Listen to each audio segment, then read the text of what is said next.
So hello everyone, I am sure इस time आपके दिमाग में बहुत सारे क्वेश्चंस आ रहे होंगे यार कि भाई कैसे क्या करना है। अब 3-4 महीने बचे हैं, मेरे बोर्ड्स भी आ रहे हैं, 11th का सिलेबस भी करना है, 12th का सिलेबस भी करना है एंड नीट की तैयारी भी करनी है। एंड बहुत सारे बच्चे मेरे पास लिटरली रोते हुए आ रहे हैं अकेले। कल में मैंने कम से कम 4-5 बच्चों को चुप कराया है कि कोई दिक्कत नहीं है, सबके साथ नॉर्मल होता है, सबके साथ ही होता है, सभी प्रेशर में आते हैं। तो अगर आप भी प्रेशर फील कर रहे हैं तो ये वीडियो मैंने आप लोगों के लिए ही बनाई है। तो जो भी बच्चे इस टाइम +2 में है, जिनको ये लग रहा है कि इतना कुछ करने को है कि हम क्या करें हमें समझ में ही नहीं आ रहा है, इस वीडियो को बिल्कुल एंड तक देखना and I will try to help you as much as I can. जितना भी हो पाएगा मैं आपको एक टाइम मैनेजमेंट की एक रफ सा आइडिया दे दूंगा। इसको आप अपने हिसाब से ऊपर नीचे कर सकते हैं, बट एक बेसिक सा प्लान इसको यूज करो और फिर बहुत ज्यादा ना सोचते हुए, बहुत ओवर थिंकिंग ना करते हुए अपने काम पर लगो। इस टाइम पर ये बहुत कॉमन होता है, इनफैक्ट मेरे साथ भी हुआ था, क्योंकि आपके पास करने को इतना कुछ होता है। भाई अब तक तो आपको क्लियर था कि आपकी कोचिंग में जो चैप्टर कराया जा रहा है आपने वही पढ़ना है, उसी के क्वेश्चंस करने हैं, उसी को आपने रिवाइज करना है। लेकिन आपका सिलेबस भी खत्म हो चुका है एंड आपके पास इतना कुछ करने को है, 100 के अराउंड चैप्टर्स हैं, प्लस बोर्ड्स हैं, बहुत कुछ है एंड टाइम लिमिटेड है। तो इस टाइम में पैनिक करना बिल्कुल एक नॉर्मल सी चीज है, पैनिक फील करना बिल्कुल नॉर्मल है। तो आपने घबराना नहीं है, आपने डरना नहीं है, आपने प्लान के साथ चलना है।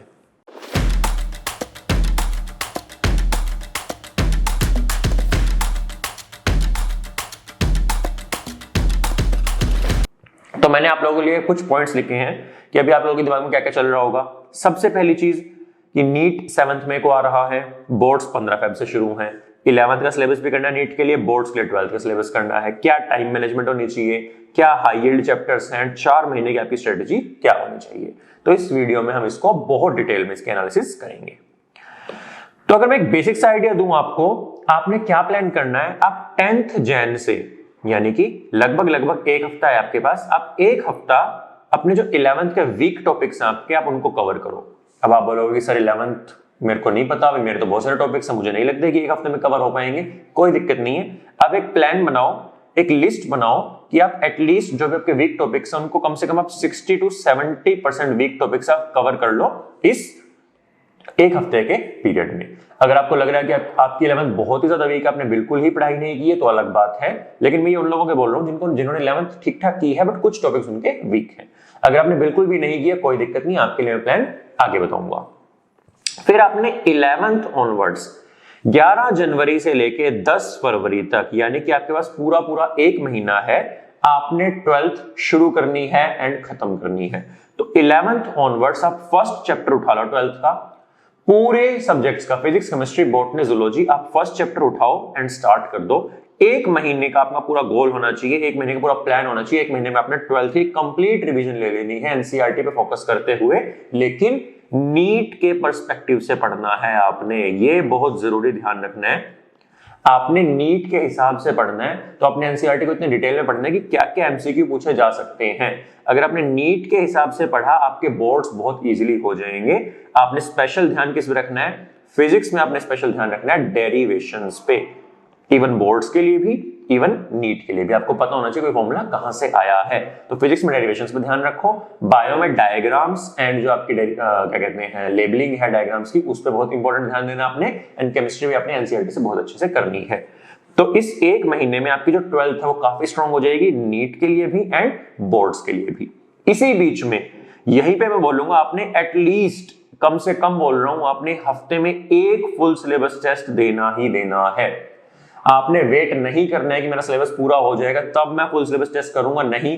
आप कभी भी full ready, completely ready, 100% ready कभी नहीं होगे। आपको हमेशा लगेगा कि थोड़ा और कर लूं, मैं थोड़ा और पढ़ाई कर लूं। नहीं, हमें इस पहले से भी नहीं फंसना है। हमें 1 टेस्ट एटलीस्ट बोल रहा हूं मैं, आप चाहें तो हर 2 दिन में 1 दे सकते हैं, लेकिन वीक में 1 टेस्ट तो देना ही देना है। चाहे नंबर आपके 200 ही क्यों ना है, चाहे 300 ही क्यों ना है, कोई फर्क नहीं पड़ता। आपने फुल सिलेबस टेस्ट देना ही देना है, उसकी एनालिसिस करनी है। एंड आपने जो आपके वीक टॉपिक्स हैं, जो आपको इस फुल सिलेबस टेस्ट से पता चलेंगे 11th एंड 12th के, उनको साइड में नोट करते हुए जाना है। एंड 12th के वीक टॉपिक्स आपको इस 1 महीने में निपटा लेने हैं। 11 फरवरी से लेके 21 फरवरी के बीच में, इन 10 दिनों में आप 12th की ही दोबारा रिवीजन करेंगे। यस, आपने 12th की रिवीजन इसमें करनी है। दोबारा से उठा लो physics, chemistry, bio first chapter से, फटाफट से 10 दिन में आपने कंप्लीट रिवीजन रखनी है। अगेन नीट पर्सपेक्टिव से, नीट पे आपने ध्यान देना है। अगर मैं बोर्ड्स की बात करूं, मैंने एक रफ सी डेट शीट लिख ली है यहाँ पे, पहले 4 सब्जेक्ट्स की, 5वां सब्जेक्ट का ऑप्शनल हो सकता है, तो मैंने यहाँ लिखा नहीं है। आपके बोर्ड शुरू हो रहे हैं 24 फरवरी से। इंग्लिश का पहला एग्जाम है, तो आप 21 को 12th रिवीजन करने के बाद बड़े आराम से 21, 22, 23 3 दिन लगा के आप इंग्लिश बहुत आराम से कर सकते हैं। 3 ही सेक्शन में आते हैं, एक ही सेक्शन लिटरेचर का होता है, आपने मेनली वही पढ़ना है, बाकी 2 सेक्शंस तो आप इजीली कर लेंगे। इसके बाद आपके पास 25, 26, 27 3 दिन है केमिस्ट्री करने के, तो इस टाइम पे आप दोबारा से केमिस्ट्री 12th की एनसीईआरटी उठाएंगे, पूरी कंप्लीट रिवीजन कर चुके होंगे, करनी है आपने। फिर है आपके पास 6 दिन का, 5 दिन का गैप, 5 दिन का गैप है आपके पास फिजिक्स के लिए। तो इसमें भी फिजिक्स को आप 3 ही दिन दो, 2 दिन यानी कि फर्स्ट और सेकंड को जो 11th के वीक टॉपिक्स आपके बच गए थे, जो अभी 5 दिन में कवर नहीं हो पा रहे, आपने तब छेड़ने हैं। एंड सिमिलरली 10 दिन का गैप है फिजिक्स एंड बायो के बीच में, मैंने गलती से केमिस्ट्री लिख दिया, यहां पे बायोलॉजी है। ये 10 दिन बहुत इंपॉर्टेंट है, इसमें आपने ये पूरा हफ्ता 13th तक आपने अगेन 11th के वीक टॉपिक्स करने हैं। आपने सिर्फ 14th एंड 15th 2 दिन बायो के बोर्ड की तैयारी करनी है, जब आप पूरे अच्छे से एनसीईआरटी पढ़ेंगे, क्योंकि आप पहले ही एनसीईआरटी कर चुके हैं, तो आपको ज्यादा टाइम नहीं लगेगा। तो इस तरीके से बोर्ड्स के बीच में भी हमने करीब 10 दिन निकाल लिए हैं, जहां हम 11th के वीक टॉपिक्स को फिनिश कर लेंगे। So by the time your boards end, आपका 5th सब्जेक्ट बीच में कहीं भी आएगा, उसको एडजस्ट करने की जिम्मेदारी आपकी है। मुझे नहीं पता आपने क्या लिया है, मैथ लिया, म्यूजिक लिया, फाइन आर्ट्स लिया, बट वो इजिली एडजस्ट हो जाएगा।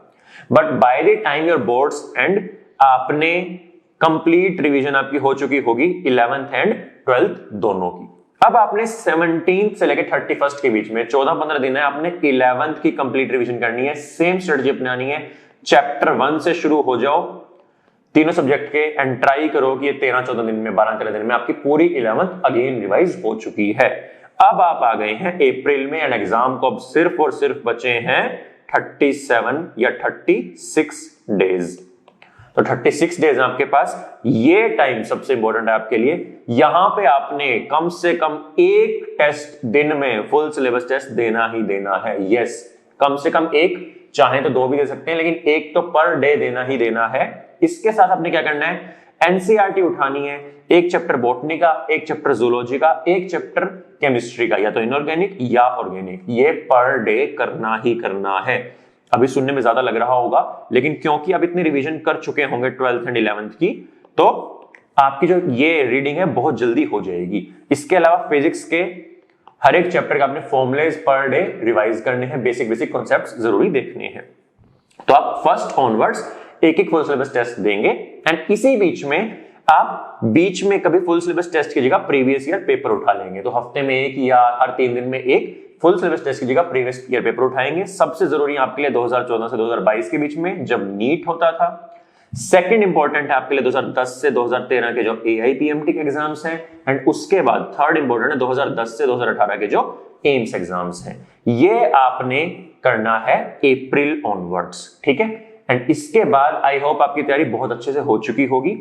अब कुछ लोग बोल रहे हैं कि सर हाई यील्ड चैप्टर्स कौन से, हमें ये भी बता दो कि हम उस हिसाब से अपनी प्रिपरेशन को और बेटर कर पाए, कि हम इनको पहले निपटा लें, एंड जो थोड़े लो यील्ड चैप्टर्स हैं हम उनको उसके बाद में कर लें। तो अगर आप चाहते हैं कि मैं हाई यील्ड चैप्टर्स की एक लिस्ट बना के वीडियो लेके आऊं, then please leave a comment, and मैं तीनों सब्जेक्ट्स के लिए, फिजिक्स, केमिस्ट्री, बायो के लिए हाई यील्ड चैप्टर्स की लिस्ट लेके आऊंगा कि नीट में कितने क्वेश्चंस यूजुअली पूछे जाते हैं, एंड मेरी क्या एक्सपेक्टेशन है कि इस नीट में क्या आ सकता है, एंड उस पर मैं एक वीडियो जरूर लेके आऊंगा। तो I hope you like the video. अगर अभी भी कोई डाउट है, कोई क्वेश्चन, आप नीचे कमेंट सेक्शन में पूछ सकते हैं। Please like the video, share it with your friends and subscribe to the channel. Thank you, all the best.